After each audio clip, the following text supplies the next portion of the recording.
a mind-playing hide and seek. You know how some people say they have two sides? Well, Clark Kent took that saying and made it his whole career. This 2025 Superman film shows us a man who is basically having the world's most expensive identity crisis. Clark must reconcile his alien Kryptonian heritage with his human upbringing as reporter Clark Kent. Think of it like this. Imagine growing up thinking you were from New York City, only to find out you're actually from another planet. That's enough to make your head spin faster than a Walmart ceiling fan during a summer blackout. The psychological concept at play here is what experts call identity fragmentation. Clark Kent's mild-mannered persona is a coping mechanism where an individual compartmentalizes different aspects of their personality to cope with the complexities of life. It's like having two WhatsApp accounts, one for family, one for work, except Clark's work account involves flying around saving the world. This Superman's arc is about learning to see himself as a human who just happens to have an alien origin story, unlike previous versions where he saw himself as an alien among humans. It's like that one friend who grew up overseas and comes back acting all foreign, too American for Nigeria, but too Nigerian for America. Man stuck in cultural limbo, doesn't know where he belongs anymore. The 2025 Superman is all about the title character's humanity, having worries and insecurities and fears just like everybody else.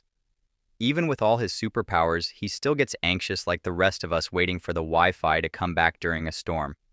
The difference is when he gets stressed, whole buildings might accidentally get leveled. The film shows Superman struggling with what psychologists call a savior complex, the overwhelming need to rescue everyone. Superman faces unintended consequences after he intervenes in an international conflict. It's like that relative who always wants to solve everyone's problems but ends up making things more complicated.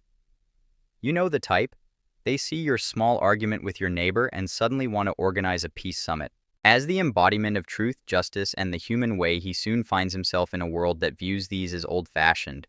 Poor Clark is trying to be the good guy in a world that sometimes rewards bad behavior. It's like being the only honest person in a group project, exhausting and often thankless. The psychological burden of always having to be the perfect hero creates what we call performance anxiety. Every mistake gets magnified because everyone expects Superman to never fail. Imagine if every time you made a small error at work, it made international headlines. Deep down, both Clark and Superman deal with existential loneliness. He's too powerful to relate to most humans, but too human to connect with his Kryptonian heritage. It's like being the first college grad in a small hometown, too big city for your old crew, but still not quite fitting in with the suits uptown. You're caught between two worlds, not fully belonging to either. This creates what psychologists call imposter syndrome on steroids.